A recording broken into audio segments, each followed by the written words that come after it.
आलस एक ऐसी बुरी आदत है जिसकी वजह से अच्छे अवसर भी हाथ से निकल जाते हैं। इस बुराई को जल्दी से जल्दी छोड़ देने में ही भलाई होती है। आलस की वजह से बहुत सारे नुकसान हो जाते हैं। बहुत से लोग इतने व्यस्त हैं, उन्हें एक समय खाना सोने का समय नहीं है। वहीं दूसरी तरफ कई लोगों के पास कोई काम धंधा ना होने के कारण आलस से परेशान है। वो अपनी निजी जिंदगी से परेशान होकर किसी भी काम में रुचि नहीं रखते। उन्हें हर समय थकान और नींद आने लगती है, इसलिए वो पूरी तरह सशक्त नहीं होते, जिससे उनको एक सकारात्मक ऊर्जा मिले, जिससे वो भी आगे जिंदगी में कुछ कर सके और जिंदगी सफल बन सके। अगर आपको अपने आलस को भगाना है तो आपके दिमाग को जागरूक होना पड़ेगा। आपको घर के अंदर ना रहने के अलावा बाहर की दुनिया को देखना बहुत जरूरी है। सकारात्मक सोच रखने वालों के साथ रहना और कुछ बनाने का हुनर ही आपको आलस्य से दूर कर सकता है। तो आइए हम आपको बताते हैं आलस को दूर कैसे करें, इसके 10 बेहतरीन तरीके। आलस कई प्रकार से आ सकता है। किसी को तो सब कुछ होने के बावजूद भी आलस आता है और किसी के पास कुछ ना करने से आलस आता है। कभी कभी यह नकारात्मक सोच भी हमें आलसी बना देती है। एक सकारात्मक सोच आपको आलसपन से दूर कर सकती है। एक सकारात्मक सोच जिंदगी को सफल बनाने में अहम भूमिका निभाता है।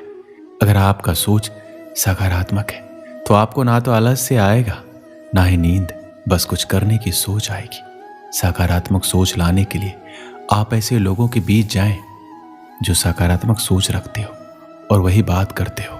इससे आपके अंदर भी एक ज्वाला आएगी और आप भी कुछ बनाने के लिए तैयार रहेंगे। आलस्य को निकालने के लिए आपको घर के अंदर से निकलकर बाहर देखना चाहिए कि कौन कितनी मेहनत कर रहा है और कैसे जिंदगी को आगे बढ़ाया जाता है।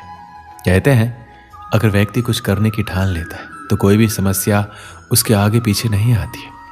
अगर कोई छोटी मोटी परेशानी आ भी जाए तो वह चकित नहीं होता है, बल्कि कुछ करने की सोचता है। इसी तरह अगर आपको आलस्य को दूर करना है तो जागो और अपने हुनर को जगाओ। कुछ कर दिखाने का समय है, ये सुस्त और सोने का समय नहीं है। इससे आपके अंदर एक नई ऊर्जा आएगी। कोई भी व्यक्ति आलस्य से इसलिए भरा रहता है क्योंकि उसे मोटिवेशन की कमी होती है। आपको खुद प्रेरित होना पड़ेगा। इससे आपका दिल भी कुछ करने का सोचेगा और आपको एक जुनून मिल जाएगा कि जो कुछ मैं कर सकता हूँ। आप अपने काम को बढ़ावा देने या अपने लक्ष्य को प्राप्त करने के महत्व के बारे में पुष्टि और सोच के माध्यम से अपनी प्रेरणा को मजबूत कर सकते हैं। ये सबको पता है कि समय हमारे लिए कितना कीमती है। एक समय में आदमी क्या से क्या कर सकता है, जो कि हम इस आलसपन के वास्ते करते जाते हैं। ये सोचकर चलें कि जितना आप समय खराब कर रहे हैं उतना ही आप अपनी जिंदगी के पैसों को खर्च कर रहे हैं।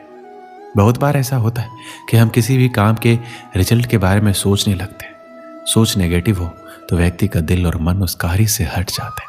परिणाम स्वरूप काम करने का दिल नहीं करता, आलस्य भारी होने लगता है। इसलिए किसी भी काम के अंत के बारे में ना सोचें, पूरी हिम्मत के साथ डटे रहे। ऐसा कौन सा कार्य संभव नहीं है जो मनुष्य ने नहीं किया हो। सुबह की सैर में बहुत ताकत होती है। ये शरीर के आलसपन को दूर करने के लिए बहुत महत्वपूर्ण है। 5 बजे अपने बिस्तर से निकले और बाहर खुली हवा में जाए, नंगे पांव हरी घास में चले। इससे आपको दोनों तरफ से नमी मिलेगी, जो कि बंद कोशिकाओं के लिए बहुत आवश्यक है। इसके अलावा आप ध्यान कर सकते हैं।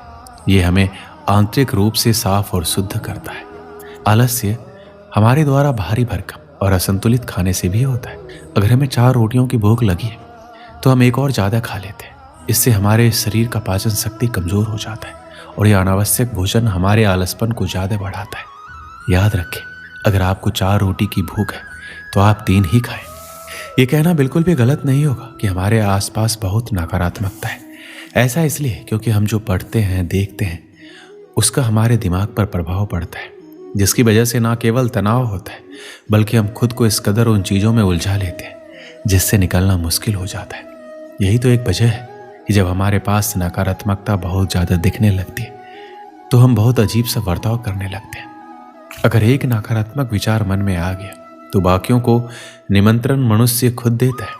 उसे उस दौरान किसी दूसरे की जरूरत नहीं पड़ती। उसका दिमाग नकारात्मक विचारों को अपनी तरफ खुद आकर्षित कर लेता है। इसमें कोई दो राय नहीं है कि नकारात्मक विचार बेहद शक्तिशाली होते हैं। ऐसे में सबसे पहले तो इन्हें अपने ऊपर हावी ना होने दें। हम मानते हैं कि आप जब कुछ अच्छा करना चाहेंगे तो आपका मन उसे करने में टाल मटोल करेगा, लेकिन इसके बाद भी उस पक्ष के पहलू को देखें और समझने की कोशिश करें कि क्या सही है क्या गलत। नकारात्मक विचारों के साथ जीवन जीना बेहद मुश्किल होता है। अगर मन में लंबे समय तक नकारात्मक विचार बने रहे तो इसका न केवल सेहत पर बुरा असर पड़ता है बल्कि दूसरों से जलन की भावना भी पैदा हो जाती है। ऐसे में जरूरी है कि नकारात्मक लोगों से दूर रहा जाए, तभी आप आलसपन से बाहर निकल पाएंगे। एक समय की बात है, एक आलसी बालक था। वह कभी भी अपना कार्य नहीं करता था। वह हमेशा विद्यालय नहीं जाता और अपनी कक्षा का कार्य भी सही प्रकार से नहीं करता था। एक दिन उसने सोचा कि आज मैं विद्यालय नहीं जाऊंगा और मन में ख्याल आता है कि आज मैं बगीचे यानी पार्क में घूमने जाता हूँ। जैसे ही वो पार्क में जाता है वहाँ गेंद से खेलने लगता है, क्योंकि उसने देखा कि पार्क में कोई नहीं था, एक भी प्राणी वहाँ नहीं था सिवाय उस बालक के। उसने एक पेड़ पर कौवे को बैठा देखा और कौवे से बोला कि यहाँ आकर मेरे साथ खेल खेलो। तो फिर कौवा कहता है, अरे बालक, इस समय मैं लोगों को उठाने के लिए जा रहा हूँ, मेरे पास बहुत सारे काम है, छुट्टी के बाद तुमसे मिल पाऊंगा। फिर क्या, वो बालक नाराज हो जाता है और बगीचे में कबूतर को देखता है। कबूतर से कहता है, अरे मित्र आओ, मेरे साथ खेल खेलो। कबूतर कहता है, आज मैं भोजन इकट्ठा करने के लिए खेत में जा रहा हूँ, मेरे पास तुम्हारे साथ खेलने का समय नहीं है। बालक नाराज हो जाता है और वहीं पर एक भंवरे को देखता है और भंवरे से कहता है, क्या तुम प्रतिदिन ये फूलों का रस इकट्ठा करते रहते हो? आओ आज मेरे साथ थोड़ा खेल खेलो। भंवरा कहता है, यदि मैं तुम्हारे साथ खेल खेलूंगा तो फिर मैं फूलों से शहद कैसे इकट्ठा कर पाऊंगा? तो मुझे माफ करो, मैं तुम्हारे साथ नहीं खेल सकता। फिर उसे एक चींटी दिखाई देती है और चींटी उसके भाग्य को खोल देती है और चींटी उसको एक संदेश देती है कि हमें आलस्य बनकर नहीं बैठना चाहिए। वह बालक अपने मन में विचार करता है कि संसार में चाहे पतंग हो, जीव जंतु हो या मानव हो, सभी अपने कार्य में व्यस्त रहते, कोई भी आलसी नहीं है। तो फिर मैं किस लिए आलस करता हूँ और प्रण करता हूँ कि आज के बाद मैं भी आलसी बनकर नहीं बैठूंगा। उसी दिन से वह विद्यालय जाना शुरू करता है और मन लगाकर पढ़ाई करता है, जिससे वह विद्वान बन जाता है। इस कहानी से हमें क्या सीख मिलती है? मनुष्य का सबसे बड़ा शत्रु आलस होता है। वह उसके शरीर में रहकर उसके शरीर को इतना कमजोर कर देता है, वह कभी मेहनत नहीं कर पाता, परिश्रम नहीं कर पाता, उसकी इच्छा काम करने की नहीं होती, एकदम से अंदर से खोखला हो जाता है। इसलिए इस आलसी रूपी शत्रु को हमें अपने शरीर के मन से और आत्मा से हमेशा के लिए निकाल फेंकना चाहिए। हमें कभी भी अपने आप को खाली नहीं समझना चाहिए। जब भी हमें लगे कि हम खाली हैं तो हमें उस समय कुछ ना कुछ कार्य हमको करना चाहिए।